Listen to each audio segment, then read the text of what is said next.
last we showed you, charitable organizations, the GoFundMe that Johnny Crabcake set up for the rest of the restaurants that are suffering right now in the Baltimore area, local hero, if you will, to a lot of folks that are, having troubled times right now.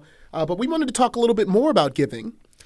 That's right. John, can you tell us a little bit about how you got into this philanthropic I knew what you're trying to say. Philanthropic role. Because you're really a pillar in the community. And can you just tell our fans and our viewers a little bit how you got onto that journey? Yeah, it's two-pronged. First of all, obviously anybody here can attest to this. It all starts with parenting.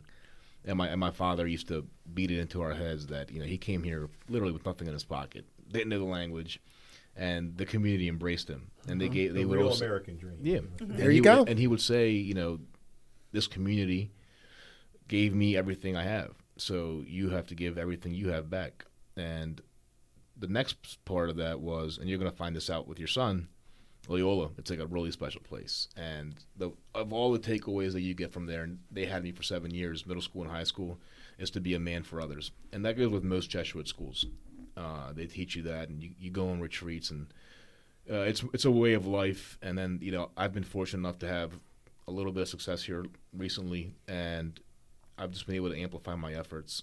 We've always had a semblance of giving back in the business model. It's who we are. It's part of our DNA. But things have kind of gotten cranked up a little bit because people need a lot more now. So I would obviously love to help everybody I can, but we're doing everything we physically can do right now. And all the charities that we work with, Sugar Soft Side, Special Olympics, nobody's being left out because of the pandemic. So just because we're not at 100% doesn't mean that we're not going to give them 100%. So we pulled off Toys for Tots virtually this year. Same amount of toys, if not more, a ton of money. Shout out to Chris Jericho. He dropped a $400 donation in there. So that was amazing. And most recently with this, I really feel I think everything that I've done in my 37 years has led me to this moment right now with what I'm doing, what Baltimore's doing. And I just kind of cashed in all my chips. I called in every favor that I had, and and I'm not even 40% of the way through it with my Rolodex. So I'm going to be, it's amazing seeing these calls. And I don't know if you guys saw the one that we did yesterday to the magician, and that one really hit home with me because this kid, his family's been in the entertainment industry their whole life. Entertainment meaning like circus, and his father was actually Ronald McDonald for 20-something years. Oh, wow. And they took everything they had. They opened a place called Illusions downtown, and it's like a magic theater / bar. I've been there. It's awesome. And apparently his father died 5 years ago from cancer. So I'm like, man, this is hitting home big time. And they can't open because they don't have a kitchen. So this kid's been taking jobs like busboy jobs and stuff like that just to make ends meet. So we hit him with a call yesterday and told him that he got selected. And there's so many more of those, right? Oh, and I don't want to give away like who's next on the list, but there's some really cool stories coming up. And cool meaning like when they look back on it and it's a happy ending, it's cool. Right now they're going through hell. So we're doing everything we can to raise funds. This guy Marcus Lemonis has already dropped $40,000 into that fund. One we get to $350,000, he's going to put another $20,000 into it. A lot of the Ravens stepped up in big ways. Marlon Humphrey $10,000, Ronnie Stanley $10,000. Trey Mancini from the Orioles put $5,000 in today, and the minute it comes in, it goes right out. We make a decision. What the committee does, I'm not involved in it anymore. We find a celebrity, make a phone call, and we get them the money. It's the coolest thing ever right now. Great. It really is. And I don't know when this stops. I don't know if it stops because people are going to need help for a long time. But you guys know when in the wrestling business, man, like when you catch fire and the timing's right, you got to ride that wave, man. So that's right. If we have a stone cold like run with this thing for 2-3 years and we can help out as many people as possible, we'll keep it going.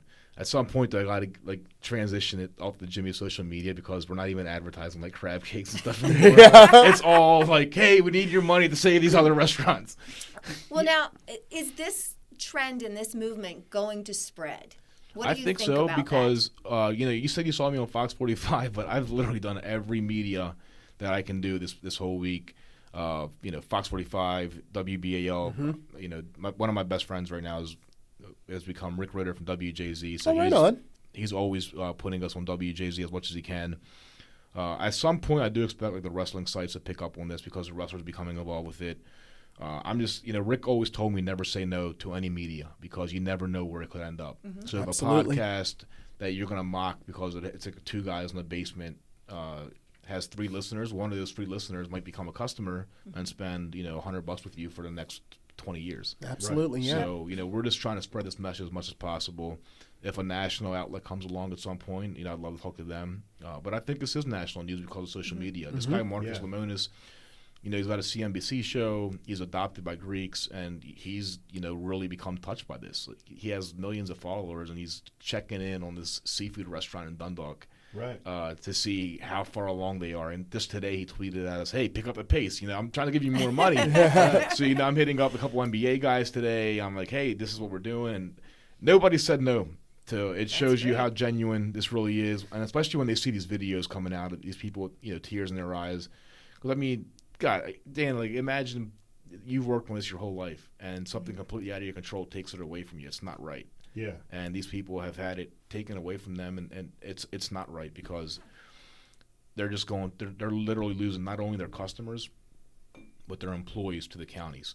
So when they do reopen, they're going to have a hard time finding people not only to sit in those chairs, but to work on the other side of the bar because somebody that needs that $500 a week from their job to pay their rent can't wait for the place they love working at to reopen. They have to go to the county and find another job. And, the detrimental effects of this are going to be so long-standing because now you've not only done it short-term, but you're doing it long-term because you let your city residents go to the county and discover a new meal that they never knew about, make a connection with somebody behind the bar that is now their personal favorite server, and instead of coming to the city 3 times a month, they're down to 1 time a month. And it's bad. Maybe no times. Exactly. Yeah. Exactly, man. Because if it's not there anymore, if it's boarded up, they're not coming back anymore. And people are creatures of habit. Exactly. It is. So and not only that, but the Ravens had a hell of a playoff run this year. So you and your buddies go to a certain place and they're winning and winning. It's your new good luck spot. Right. So when the season opens next year, they're going to be like, hey, remember last year it was a good luck spot. They won 6 in a row. We got to go back there. Yeah. Right. Yeah.